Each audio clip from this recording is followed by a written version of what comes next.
He's coming up to talk to you, possibly about strip clubs, possibly about something else. Coming up now, Ross Kilburn, everybody. Ew.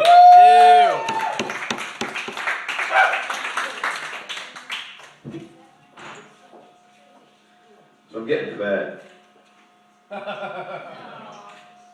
Yeah. All right, I've gotten to bed.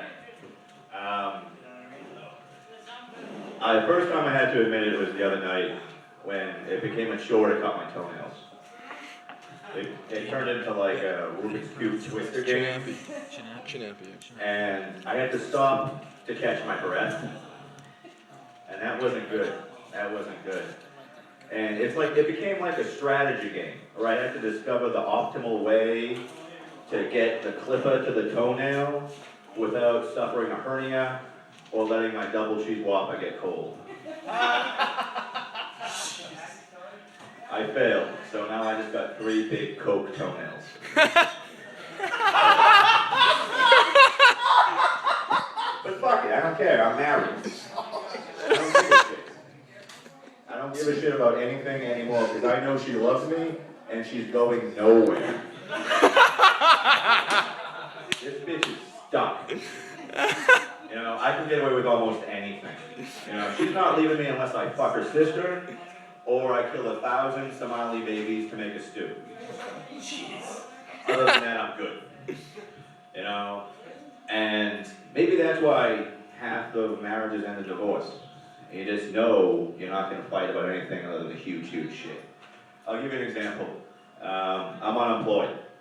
My girl works a 9-hour day with a 2.5-hour commute.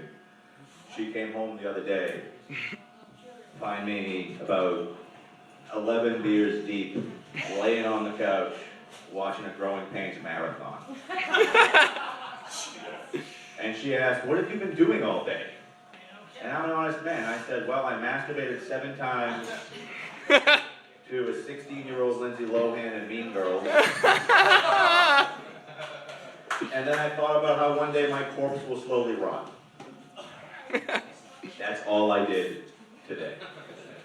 But I thought about looking for a job. But I'm so fucking glad I'm married. You know, people hate it. People complain. I fucking love it. I hated being single. I fucking hated being single. I'll tell you why. I'll tell you about the hottest girl I've ever fucked. When I was single, I was less fat, and we met at a bar, and she was like ridiculously hot, you know, like absurd. And it's the sort of thing where the whole time I'm thinking, this is either a dream or some kind of cruel joke. But it was neither. And we got it going good. I get her back to her apartment, and, you know, we're getting into it, things going on. And she stops me, she says, look, I want you to shit on me. And, no, she said, I need you to shit on me. And I thought about it, it's like, this isn't a choice. It's either shit and sex or go home. So I was like, yeah, let's do it. All right. So she's into it, so I say, how about this? How about, I'll fuck you from behind, and then when I'm ready to poop, you know, I'll flip you over and we'll get into it. She's like, yeah, that sounds good. And so we begin intercourse, and it's amazing. I swear, a tiny little dove flew out of her vagina singing Celine Dion songs. And it smelled like honeysuckle and lavender. It was incredible. And don't look so grossed out. Just because everyone else is.